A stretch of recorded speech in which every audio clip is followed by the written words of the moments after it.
아멘. 예, 오늘은 본문의 말씀을 가지고 갈등을 극복하는 신앙이라고 하는 제목으로 말씀을 나누고자 합니다. 오늘 말씀 나누기 전에 우리 인사합니다. 앞뒤 또 좌우 바라보시면서 오늘 그렇게 인사합니다. 갈등을 극복하는 신앙으로 삽시다.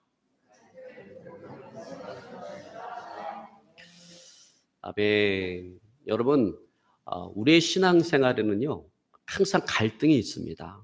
이 갈등이 있다라고 하는 것은 우리가 살아있다라고 하는 증거이고, 또 갈등이라고 하는 것은 우리가 피할 수 없는 불가피한 것입니다. 여러분, 그런 의미에서 공동묘지는 갈등이 없어요. 왜냐하면 다 죽은 사람들만 모여있기 때문에 그렇습니다.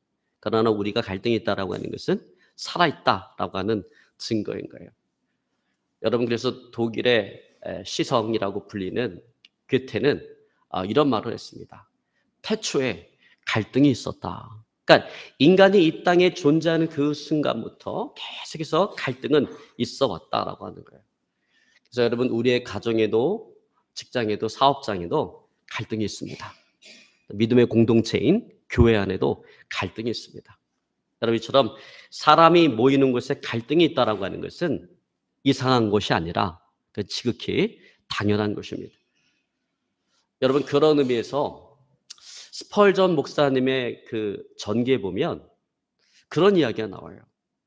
한 젊은 형제가 스펄전 목사님을 찾아와서 자기가 다니고 있는 그 교회에 대해서 원망 불평하면서 이렇게 얘기합니다. 목사님, 저는 교회에서 너무나 많은 상처를 받았어요. 더 이상 상처받기가 싫습니다. 저에게 완전한 교회를 하나 소개시켜 주십시오. 그러니까 스펄전 목사님이 이야기합니다. 형제요, 만약 형제가 그런 교회를 찾거들랑 나에게도 좀 소개시켜 주시오. 나도 그 교회에 멤버가 되고 싶소. 그러나 형제는 절대로 그 교회에 등록하지 마시오. 멤버가 되지 마시오. 그러니까 이 형제가 이야기합니다. 아니 목사님, 왜 저는 그 교회에 등록을 하면 안 됩니까? 그래서 스펄전 목사님이 이렇게 얘기했습니다. 만약에 형제가 그 교회에 등록을 하면 그 교회의 완전함은 깨어져 버리고 그 교회는 형제로 말미암아 다시금 원망불평하는 그런 교회가 되어질 것이기 때문입니다. 여러분, 그렇습니다. 여러분, 이처럼 우리는 우리의 삶의 어떤 영역에서든지 갈등이 항상 존재한다라는 거예요. 갈등을 피해서 살아갈 수가 없어요. 여러분, 그러므로 우리는 우리에게 필요한 것이 있다면 갈등을 피해서 사는 것이 아니라 갈등과 더불어 살아가는 법을 배우는 것입니다. 여러분, 갈등과 더불어 살아가는 법을 배우시기를 오늘 시간 주로 축원합니다. 자, 그렇다면 어떻게 우리가 갈등을 극복하고 이 갈등과 더불어서 살아갈 수가 있을까? 자, 여러분, 오늘 본문에 나타난 아브라함의 행동은 바로 그 방법을 오늘 우리에게 보여주고 있다라고 하는 거예요. 자, 오늘 본문에 보면 아브라함과 조카 롯 사이에 갈등이 일어났습니다. 더 정확하게 이야기하자면 아브라함의 가축의 목자들과 롯의 가축의 목자들 사이에 갈등이 일어난 거예요. 왜 갈등이 일어났을까? 왜 그들이 갈등할 수밖에 없었을까? 그 갈등할 수밖에 없었던 이유가 오늘 본문의 말씀 6절에 나옵니다. 여러분, 우리 6절을 한번 같이 봅니다.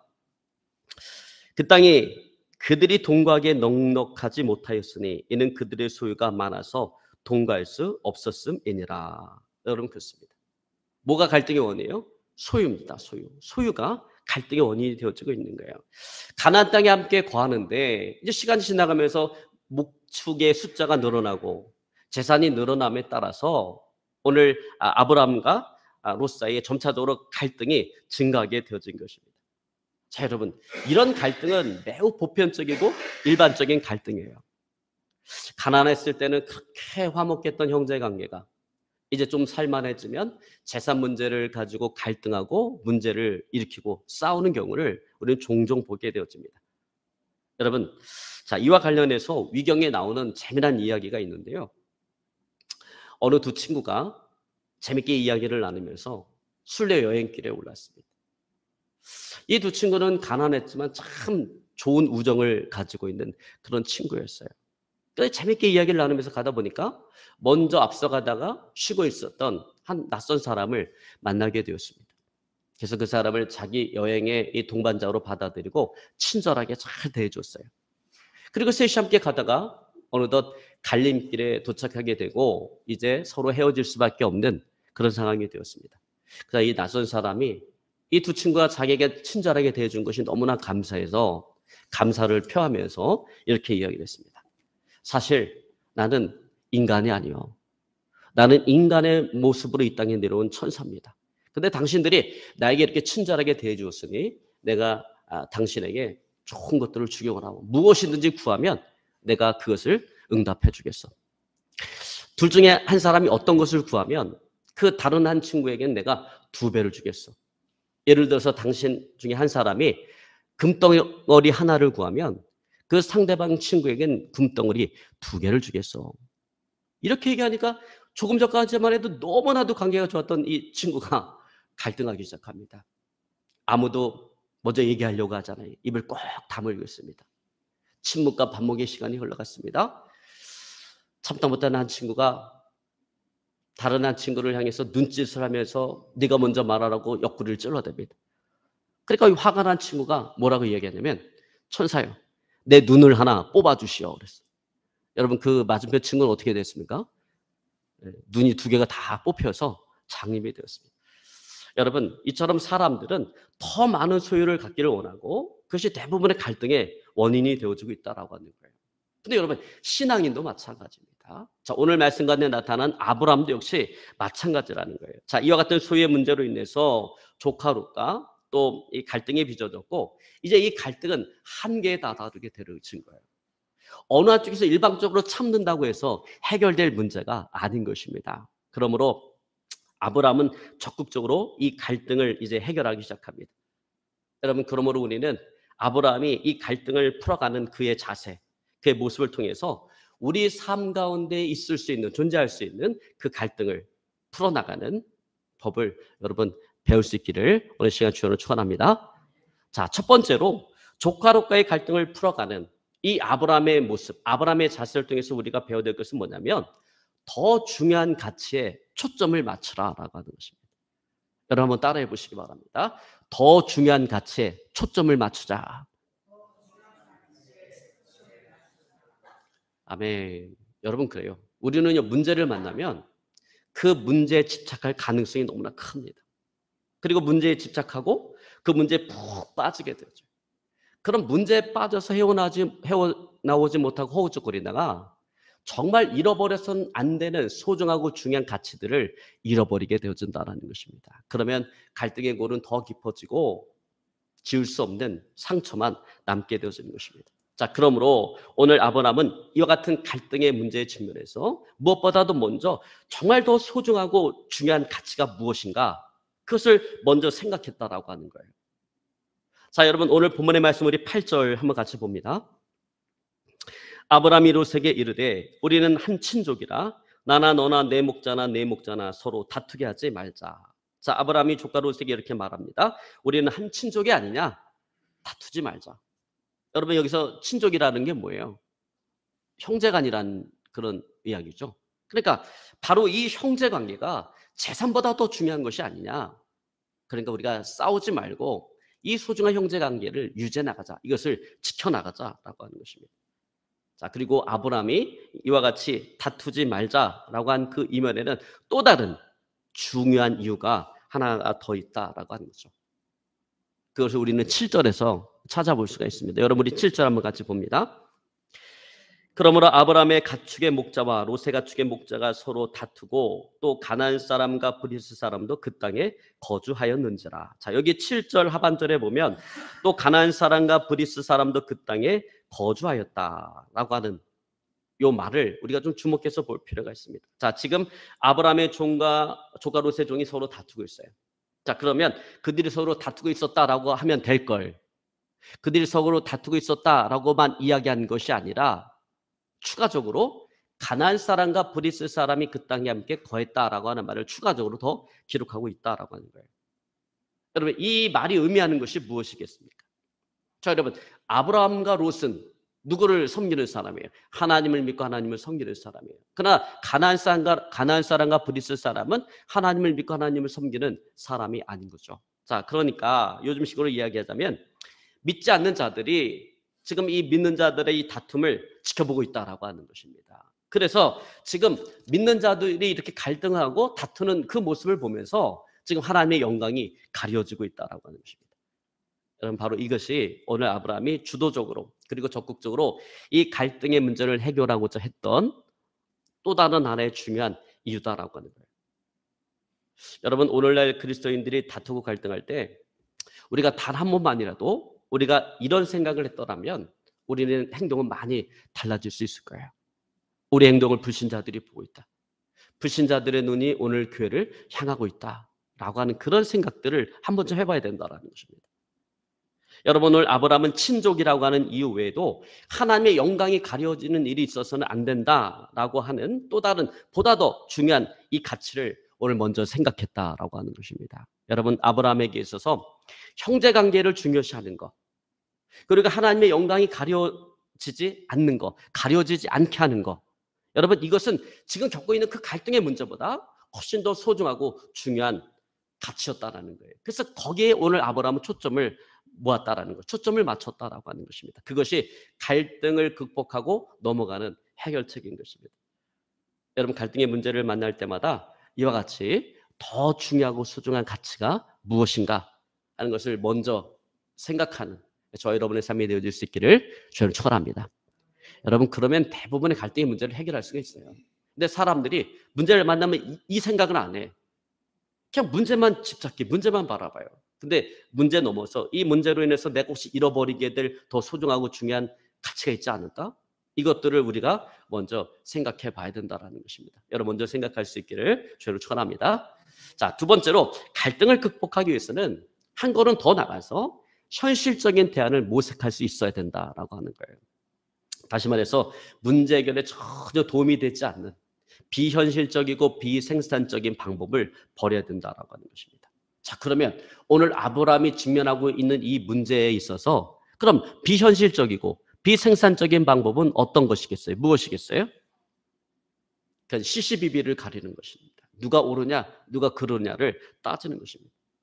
근데 이것은 문제 해결에 전혀 도움이 되지 않는다는 거예요. 갈등의 골을 깊게 만들고 또 깊은 상처만을 남길 뿐인 것입니다.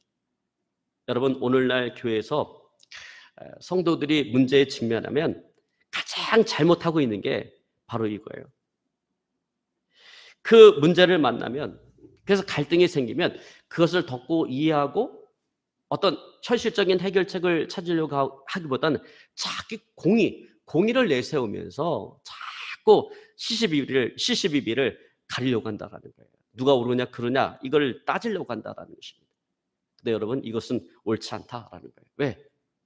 교회라고 하는 것은 사랑의 관계로 유지되는 공동체, 은혜로 유지되는 공동체지 공의의 관계로 유지되는 공동체가 아니기 때문에 그렇습니다. 그래서 여러분, 교회는 원수조차도 용서하고 사랑하는 것이 교회예요. 소송을 걸어서 속옷을 갖고자 하는 사람에게 기꺼이 겉옷까지 내어주고 억지로 오리를 가자고 하는 사람에게 기꺼이 심리를 가질 수 있는 사람이 그 사람이 바로 그리스도인인 것입니다.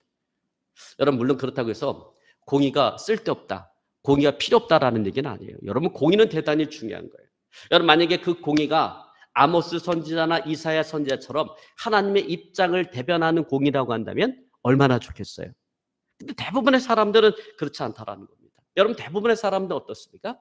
하나님의 공의를 빙자해서 자기 자신의 의를 내세울 때가 너무나 많다라는 거죠. 심지어는 더 나가서 자기가 불의를 저질러 놓고 그 불의를 덮기 위해서, 가리기 위해서 의로운 척하면서 하나님의 공의를 은은하는 사람들이 얼마나 많은지 몰라요. 여러분, 저는요, 오늘 정치인들이 참 그런 사람들이 아닌가 저는 그런 생각해 봅니다.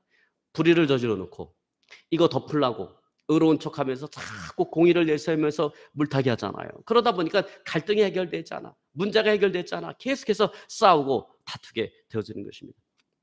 여러분, 그러므로 의를 내세워서 문제를 해결하고자 하는 그것은 가장 비현실적이고 비생산적인 방법인 것입니다. 결코 문제가 해결되지 않습니다. 갈등의 골만 깊어지고 지울 수 없는 상처만 받게 되어지는 것입니다. 여러분, 사실 이 세상에 옳고 그름을 판단하고 결정할 수 있는 분은요, 오직 하나님 한 분밖에 없어요. 그리고 여러분 사실 이 세상에는요, 물론 옳고 그름의 문제는 있죠. 그러나 우리가 옳고 그름을 따지기 어려운 문제들도 의외로 많이 있다라고 하는 것입니다. 여러분 우리가 성경적인 예를 들어보면 바울과 바나바가 그렇습니다. 바울과 바나바가 1차 선교 여행을 마치고 돌아와서 잠시 쉬었다가 2차 선교 여행을 떠날 때 바울과 바나바가 갈등을 빚습니다. 그 갈등의 이유는 뭐냐면 마가 요한이라고 하는 이 청년 때문에 그래요. 원래 1차 선교 여행을 떠날 때 마가 요한을 같이 데리고 갔는데 선교 여행이 너무나도 힘들고 어렵다 보니까 이 마가 요한이라는 이 청년이 밤빌리아라고 하는 곳에서 무단 이탈을 해갖고 자기 고향으로 돌아가 버렸습니다. 그러니까 제2차 선교 여행을 준비하면서 바울의 이야기는 우리와 한마음 한뜻으로 같이 행하지 않는 이 사람과 더불어서 함께 하나님의 일을 하는 것은 옳지 않다. 그러니까 그를 데리고 가지 말자. 이게 바울의 주장이고 바울의 지론입니다. 근데 바나바의 주장은 뭐냐면 그가 잘못한 거 맞다. 그가 실수한 거 맞다. 그렇지만 그에게 다시 한번 일어설 수 있는 기회를 한번 줘야 되지 않느냐. 그러니까 마가 요한을 데리고 가자. 그게 바나바의 주장이고 그게 바나바의 지론입니다. 그래서 갈등을 빚게 되어진 것입니다. 자, 여러분 한번 그러면 생각해 보세요. 여러분 누가 옳습니까? 바울이 옳습니까? 바나바가 옳습니까? 여러분 바울적인 사고, 사람들마다 그 사고 방식이라는 게 있잖아요. 이게 바울적인 사고. 이 바울적인 사고는 목적지향적인 사고예요. 일 중심적인 사고예요. 그러니까 목적지향적인 사고를 가진 사람에게 있어서는 바울이 옳다라고 얘기할 것이고 바나바적인 사고, 즉 관계지향적인 사고를 하는 사람에게 있어서는 바나바가 옳다라고 이야기할 것입니다. 그러나 우리는 이 두 사람 가운데 누가 옳다라고 이야기할 수가 없다라고 하는 거예요. 그러면 여러분 갈등을 해결하기 원한다면 인간의 의를 내세워서 시시비비를 가리려고 하는 이런 비현실적이고 비생산적인 방법을 버려야 된다는 것입니다. 여러분 이것은 가정에서도 마찬가지고요.